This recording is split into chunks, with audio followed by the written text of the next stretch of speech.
Hello, welcome back to episode 135, the first of the year 2024. I'm Jeff with my co-host Alex. As always, Alex, how you doing this year? Reunited, and it feels so good. Jeff, I don't want to be dramatic, but I do not think that I could love a human baby as much as I love doing this here podcast with you. But stop right there. I got to know right now before we go any further. Jeff, how are you doing? I'm doing very well, and I've met a lot of human babies, and I definitely know I like this podcast more. Fuck them. Yeah. They're just a little stinky all the time. Yeah. You know what I mean? Like, try some deodorant once in a while. Get a new gimmick, kid. We get it. You can shit in your pants. So can I. Sometimes I can't help but do it. Yeah, I mean, you just get the flu one time as an adult. You'll find Come out on. real quick, you're not special. Yeah. You ever throw your back out? Trust me. You're not holding on to your poops then. Yeah, and speaking of that, start pulling your weight, and maybe you'd understand what it's like to throw your back out. Get a goddamn job, babies. 2024 is the year I stopped taking it easy on babies. You gotta go get a job. Yeah, we've got all these electrical problems. You've got tiny hands, perfect to fix them, and yet you won't do it. It's a shame. Look, these two ends of this wire are disconnected. I need you to hold on to them so that I can watch The Sopranos on my Amazon Fire Stick again. I mean, it's the your babies. It's not so much to ask for you babies just to grow up. Okay, 2024, new year, new you. Grow up. Quit being such a fucking baby. Now back to the show. That was some good fun. But you were letting me know that you had something that you wanted to start us off. The first bit off the top for the year 2024. Yeah, we're gonna skim us a little cream with a pond skimmer. Did you have a good holiday? I did. Spent it over with the wife's family in Katy, Texas. Very quite warm.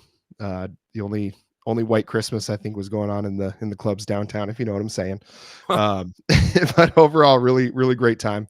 Always fun. My niece is there, so she's 7 now, about to turn 8. So spent the last 4 Christmases with her. So it's fun to see that. Always fun to see little kids. Experience that, the magic. New Year's was fun. We went downtown to the CNN New Year's party. Saw a band of heathens play. That was quite good. And the fireworks, just like you'd expect in the capital of Texas, superb. Nice. You want to ask me what I did for my... Yeah, there we go. I had a lovely Christmas. But you want to know what I spent New Year's Eve doing? Oh, please tell me. Because you wouldn't tell me before the show. So I'm on pins and needles. I didn't want to tell you because I didn't want to make you vomit on yourself. Do you know what I did on New Year's Eve? What I was forced to do on New Year's Eve? Did you go to church? I watched all 3+ hours of Taylor Swift's Eras tour. Oh my God. I know. I'm divorced. Yeah, I was like, I know you love her, man. I know you do. And she's fantastic. Haven't got to spend a lot of time with girlfriend of the pod. I don't know if she wants a government name on the podcast, but I haven't got to spend a lot of time with her, but she's a fantastic person. And it's a shame. But I guess everybody's got to have something wrong, you know?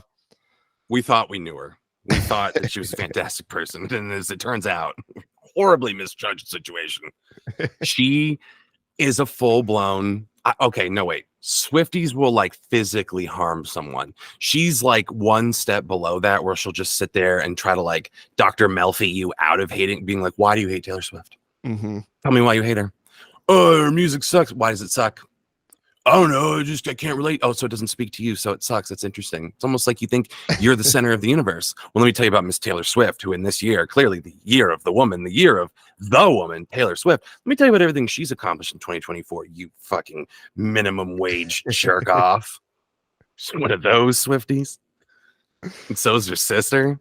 And watching the two of them together talking about wild conspiracy theories about like lost albums and just like things I have no reference for, where like a tree will move in and they're like, oh my God, she's doing folklore. Oh my God. And then they scream and they clutch each other. And then they got girlfriend of the pod's 2 young nieces in on the act and everyone's dancing around. She's wearing short skirts. I'm in the bleachers.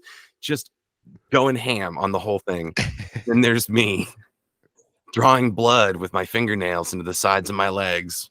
I had to do what they did, like John McCain when he was a POW, and he would sit there and he would build his dream house nail by nail, brick by brick, to keep from going insane in the leg irons.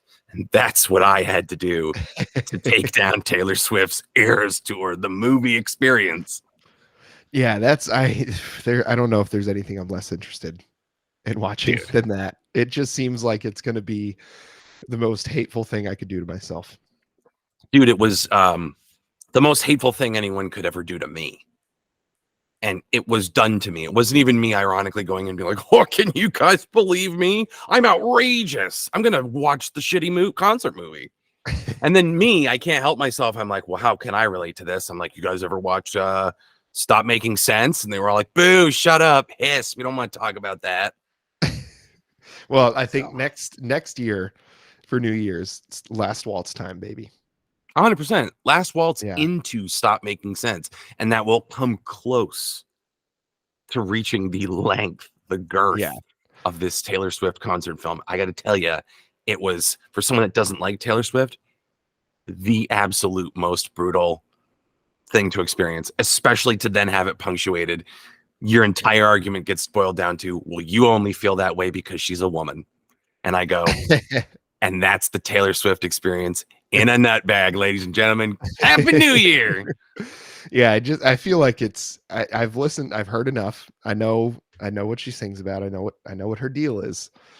And it's just not great. There's so many better songwriters out there, and there's plenty of better female artists out there. I mean, tons. We cover them all the time on this podcast. Just scroll through our Spotify list. Find us on the Spotify, Apple Podcasts, wherever it is that you're listening to these, and just look through.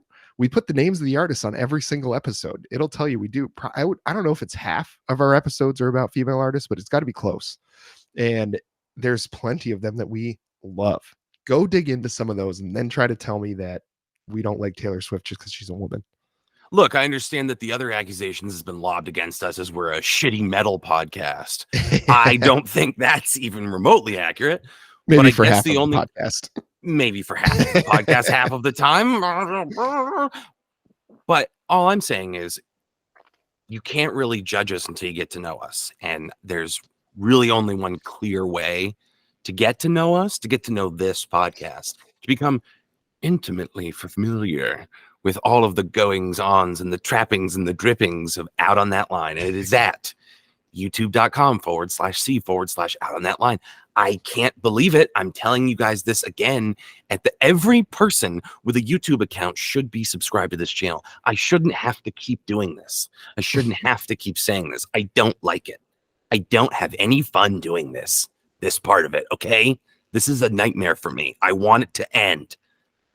So put an end to my suffering if you care about me at all. Or if you just want to see me dance a little Tyburn jig at the gallows for you and make me struggle, make me work for it. Do I have to beg you? Because I will beg you to go to youtube.com/C/Out on That Line, to subscribe, to turn your notifications on, to throw likes on every single video, to recommend to your friends, to leave comments in the margins of the videos. I implore you. youtube.com/C/Out on That Line. That was beautiful. That was really, really well done. And I see we have a co-star back behind you there over your left shoulder. Oh, did you see my new sidekick, the Wheeze? Yeah, nice. That is a 17-year-old cat, my friend. Dang. Yeah. That's an old cat. That is an old cat. And if you even put some kind of dairy or sugar near him, he ain't so old anymore. He's fucking, his vertical goes up by like 1.5 feet. Well, I do the same thing. I understand. Yeah, be a little dulce de leche, and what are you gonna do? Well, what do you say, Alex, that we get to the album that we're going to kick off 2024 with? And it was a good one. And it's by none other than Jeff Rosenstock, which I'm sure all of you have heard of, in his new album, HELLMODE.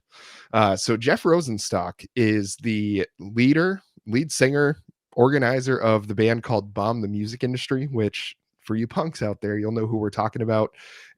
Most of you probably won't, though.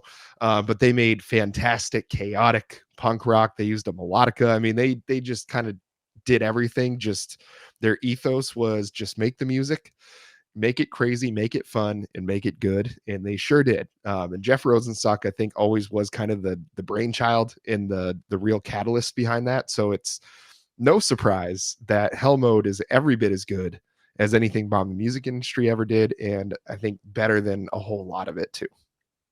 Yeah, and you know, Bomb the Music Industry was introduced to me, as I'm assuming the same person that introduced it to you was Rory. Mm-hmm. Am I correct in that assessment? Yeah, I think it was Rory via cousin Greg. I think, Yeah, sure. because he was tapped into the music scene up in the Northeast. But that I Yeah, think it was yeah, Rory that showed it to me, and I think he got it from him. yeah. Cousin Greg was in. I almost said Every Time I Die, but I'm. It's The World Is a Beautiful Place, and I'm No Longer Afraid to Die. Yeah. Um. So he was. Yeah, he was. He was like working his way through the scene. In the scene, I think Rory saw Bomb the Music Industry Mm-hmm. at like a literal house show. But yeah, Rory was always kind of my inroads with punk. And he picked a very telling kind of punk, because if you look at like Fugazi being like the big one, right? If you want to Mm-hmm. hold that up as like the shining example, there's people that's going to check you on that, right? They're going to give you the good old fashioned purity test and be like, do you, do you know, or are you yourself Fugazi, as they say Mm-hmm. in the mafia? No posers allowed. That's like that became like a punk ethos thing, because there's like where punk started with someone like Fugazi, or like what's going on over in England. Mm-hmm. You have all that, and then at some point it got to this like heavily codified, like incestuous little group that was like, no, punk plays by a very specific set of rules, and if you violate them, you're a poser. Yeah. It's like the irony is you sought to break all of that down. The kind of punk that Rory was into and the stuff that he was bringing around had nothing to do with that. It Mm-hmm. had like no politics to it, in the sense of like the bureaucracy of punk. Its politics were all on its sleeve: society, relationships, drugs, sex, Mm-hmm. existential dread, all of that kind of stuff, in this very kind of like smile through the pain way that I get, especially with Jeff Rosenstock, which makes it Mm-hmm. appropriate for our buddy Rory with his self-deprecating bits. So it makes total sense. But I get, there's this like real sense of like, it's punk that didn't lose its edge, but it's punk that isn't afraid to be like kind of chill about it too. Mm-hmm. You can be a punk. You don't have to dress or act or do a certain thing. You just have to be a punk. It's a state of mind, Alex. It's a state of mind. It's an esprit de Yeah. corps. Yeah. And I've always, so I definitely fell more on like the pop punk side of things more than, and I think that that was probably looked at as like shameful by the folks that were like the punk purists. But bands like Green Day and Sum 41 and a band called Lucky Boys Confusion that like probably nobody knows about, but was one of my heavily rotated bands. Those led me into bands like Coheed and Cambria and Rise Against, and definitely got me into the heavier stuff. But I've always still listened to pop punk and to punk music in general. A band that I think we did recently, Pup, I think they're much more akin to this style of punk that we're going to talk about with Jeff Rosenstock and Bob the Music Industry and everything. I think they're much more akin to that. So, I think there's always like bridges, right? There's, you can look at a song like Still Waiting by Sum 41. It's a perfect like pop song. Or and I think, or In Too Deep. I mean, it's just like big melodic chorus. It's wonderful.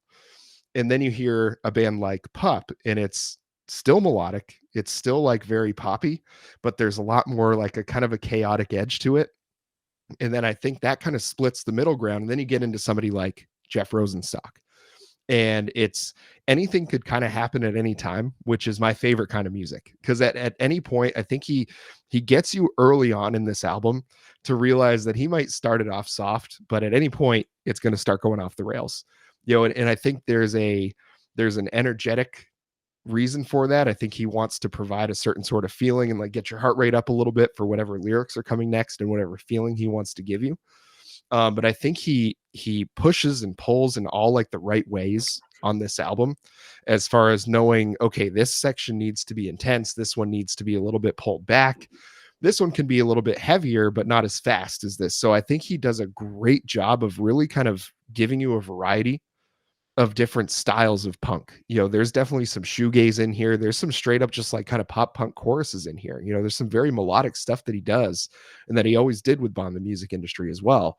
But I think this really encapsulates, I think, a lot of my favorite things about just punk music in general on this album.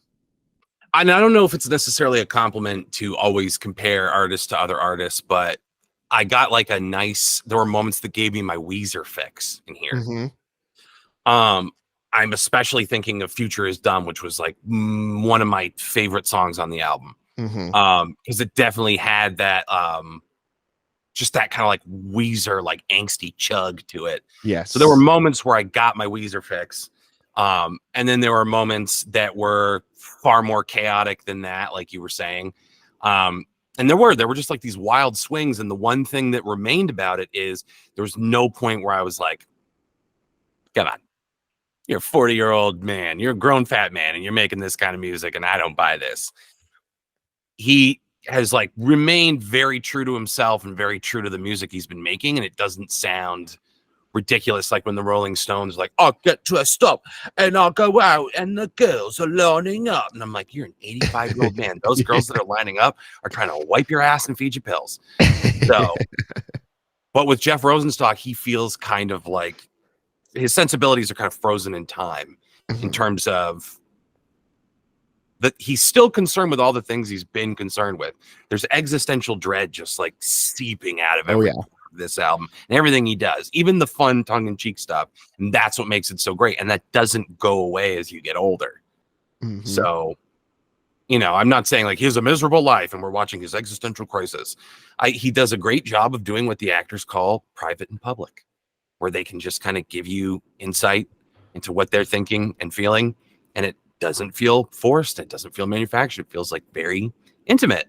And this album does that a lot. It feels like your internal monologue, and it is messy and it is emotional and it's fucking tastic. The pop punk part of it fucking chugs. You told no lies when you said that. Yeah. And I think he just strikes me as somebody that never had that thought process of this isn't punk music or this isn't the right thing to put in this song, because like he used a melodica through a lot of Bomb the Music Industry. And you know, you could tell me there's more punk bands than Bomb the Music Industry, but their whole ethos was like they didn't sell tickets, right? Like nobody had to pay for a concert to see them. They didn't sell their albums. They essentially, I think they played shows where if like one of the band members couldn't be there, they just played their track. Like, and that was it, or they just played without them there. I mean, it was just like pop-up shows, like that show that Rory went and saw them. I think you're right. It was in like a basement or something. It was in somebody's home.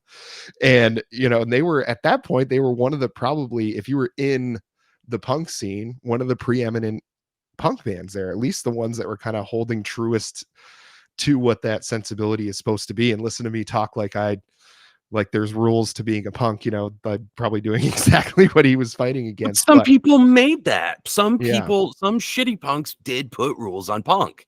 And that's how we got here, you know? Yeah. And I think it's the whole, like, you're not punk and I'm telling everybody, like sensibility. And I think that is a lot of what he's always kind of fought against. Cause I think the idea was like accessible music, right? And I think it was just like that DIY mentality. And he had things he wanted to say, but I think he was also trying to set an example of like, you could do this too. Like, you don't have to like have all this access to resources. You just have to have something to say and an instrument to do it with. And I think that is probably as pure of a ethos as you can have. And it doesn't matter what kind of music it is. Like, that's the same ethos like a regular old, you know, outlaw country guy is going to have. You know, he had something to say, so he picked up a 6-string and wrote a poem and put some chords to it, you know. And I think that mentality, I think, goes across so many versions of music. And that's what makes the best music, I think, is if you have to start with something to say. And he has always had a lot to say. And like the consistent output he's always had is really impressive, especially when you get this late into his career and you make something as good as Hell Mode. And you mentioned specifically Future Is Dumb. That song was fantastic. But I want to give a shout out to basically so the first 3 songs I thought were good, were great, but I didn't really fully like lose my mind with this album until Doubt and Future is Dumb. Those two songs back to back, I was like, okay, because that's when he kind of pulled back and started to slow it down a little bit.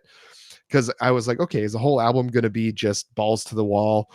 Like, let's just kind of scream and chaos and everything, which I'm totally fine with. But, you know, I kind of had my sense of what it was going to turn out like. And then he started to pull it back. And from that point, I mean, those first three songs are great anyway. And they're made even better knowing that the whole album isn't like that, because that makes it their own special thing. But from Doubt on down, all the way through the very last song, Three Summers, like all of it was phenomenal. I mean, not just good, like I really enjoyed listening to that. Like it was really pretty moving. My favorites, I want to give a special shout out here to Soft Living.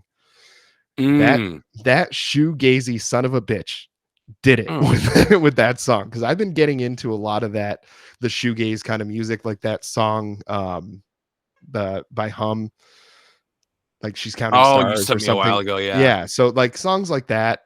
There's a band called Citizen that's great that does music like that. Slow Dive is great too.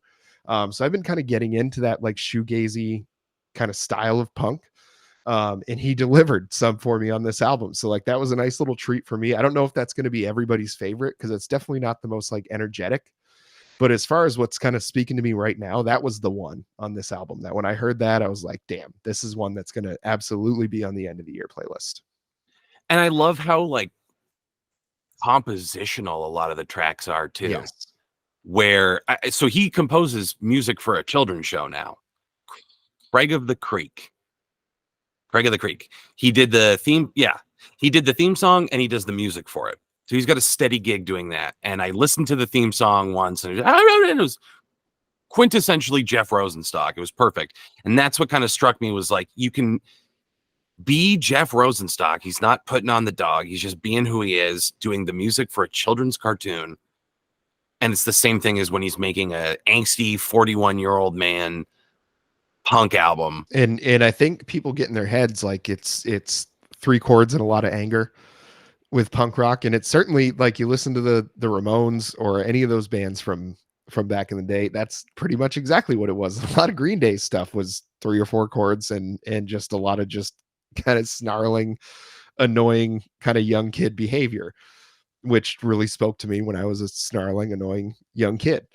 But when you listen to this album HELLMODE and you try to tell me that it's basic or that it's a classic punk structure, no, there are so many different just kind of genres that he hits in this, that he hits perfectly. And if you listen to any of those genres extensively, you'll know that they kind of have their standard kind of measures and things that how they structure their songs. And he is able to embody like each of those types of music so easily in this album. It doesn't ever feel, like you said, like what is he putting on the dog? Is that how you called it? Yeah, putting on the Yeah. dog. And at no point does it ever feel like he's doing that. And I'm about to be the first one this year to drop the word authenticity, because Ooh. that is exactly what I get from this album. It's the kind of thing where, in order for me to, I don't necessarily have to believe everything that an artist is saying, but you have to mean it at least, you know? And I think that's what appeals to me most about Jeff Rosenstock, is this style of music is never going to be the most popular, is never going to hit top 10 on the Billboard charts. Like, it's just, unless the stars align or, you know, or something happens, it's just not going to do that. And to continue the commitment to making this kind of music, just because you know that you have something to say and you want to continue to say it, to make that commitment, I think is really commendable on its own. But then to continue making things at this level and this caliber is really pretty incredible. Because I remember the Get Warmer album by Bomb the Music Industry is one of my favorite punk albums ever, and this one slots in right there next to it. And to have that big of a gap between great albums, that's hard to do. There's a lot of artists that'll come back after a long time. And am I going to say that Letter to You by Bruce Springsteen was as good as Born to Run? Absolutely not. I would never ever tell that to you. I loved Letter to You, but Born to Run is one of the best ever. There's a long gap between those. Maybe not as long a gap between Get Warmer and HELLMODE, but for me, it's a long enough time that there's a lot of aging, there's a lot of life experience that's happened, and you're able to still like play that style of music, but now he's got different things to say. And I love that he's evolved in like the message that he's kind of giving out. And the fact that he's writing for a kid's show, like 20 years ago, there's a lot of people that the second that came out to be like, oh, he's not punk. Like He he's a sold out. poser. Yeah. A bunch of Blink 182 fans would be like, oh, he's a poser, you know? And I think it's good that that it's this day and age that he's doing that, because I think people are just not going to care. You know, I think if you're a Bomb the Music Industry fan already, you've aged. Like we're almost his age, so I think you've aged with it, and so it's not going to like hit you that they're still doing the same thing or that it's a problem that he's doing a kid's show. I think it's great when artists age with their audience, and I think there's a lot of artists that do it. There's a lot that we've covered that do it. I think it's great because I can go back and listen to any of those earlier albums that he did and get that nostalgia kick, or I can listen to his current things and have it really kind of appeal to who I am today. And I think that's a really, really great thing.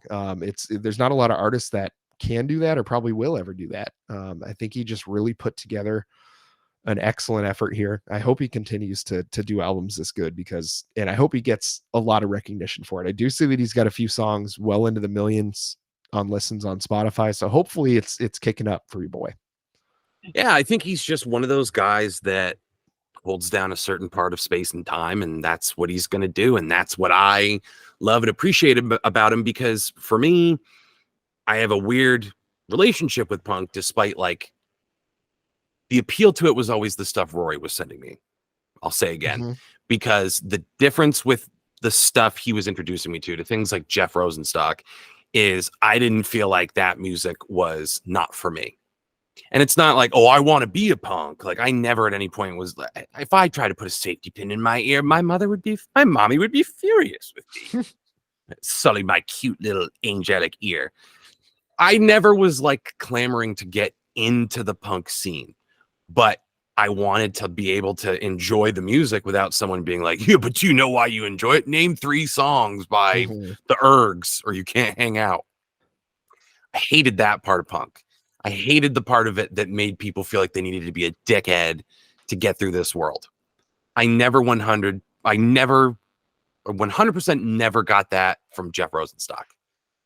The first time Rory played Bomb the Music Industry, I was like, all right, well, it's got like that bitterness, but it's super duper playful. Come to find out, the song, Congratulations, John, on joining Every Time I Die, that didn't actually happen. He didn't end up joining Every Time I Die. So they wrote this diss on him, and then he didn't end up joining the band. There's just stuff like that that makes you smile, because it's just like so fucking silly and crazy. And that's like life itself is silly and stupid and crazy and fun. And Jeff Rosenstock keeps that at the center of the music instead of like passing any kind of purity test. So I always felt like a part of this music was for me, and it helped me enjoy punk and form a very special bond with Rory. And now I wish I hadn't. I feel lashed to him like Ahab to the fucking whale. And as we sit here, Alex, talking through our Shure microphones, and I hear you on my Sennheiser headphones, and I'm going to tell you that corporate podcasts are for suckers. They sure fucking are, buddy. This was a fantastic album. Did you have any other thoughts on the album? Because I was okay, so I'm gonna give this a hearty buy it. I mean, as soon as I get to a record store next time, I'm gonna pick this one up. Probably get it on CD as well. Support the man 2 times. And yeah, it just really, really fantastic album. If you're already a fan of punk music, I think you're gonna love it. If you're not sure about whether you're a fan of punk music, I think there's a lot of stuff on here that definitely caters to, you know, some other audiences that I think you'll find something you like. And if nothing else, if you listen to the lyrics, you just kind of hear it's very genuine, and how he's expressing how he feels about the world in general, about himself, his mistakes, his choices, his successes, all those sorts of things. It's a very personal album, but it and that can sometimes make things feel not as accessible.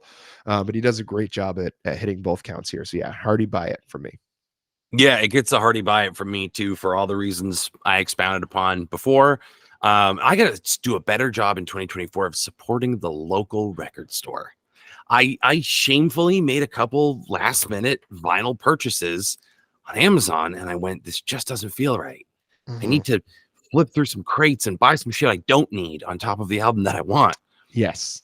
Support your local record store. Yeah, no, I don't. I think I've ever listened to a drop of Yanni, but it's $2. I'll buy a Yanni record on vinyl. How bad could it be? Turns out pretty bad. So yeah, I would say the next time I'm at my local record store, God help them if they don't have Jeff Rosenstock, because I'm going to raise a fuss. Buy it. Oh, they'll probably give you a wink and a nod when you bring this up to the counter. They're like, oh, just starting out, huh? Well, folks, this year we're probably gonna be doing some new things on the podcast. So make sure you stay tuned, subscribe down below. And goddamn, it's good to be back. And until next time.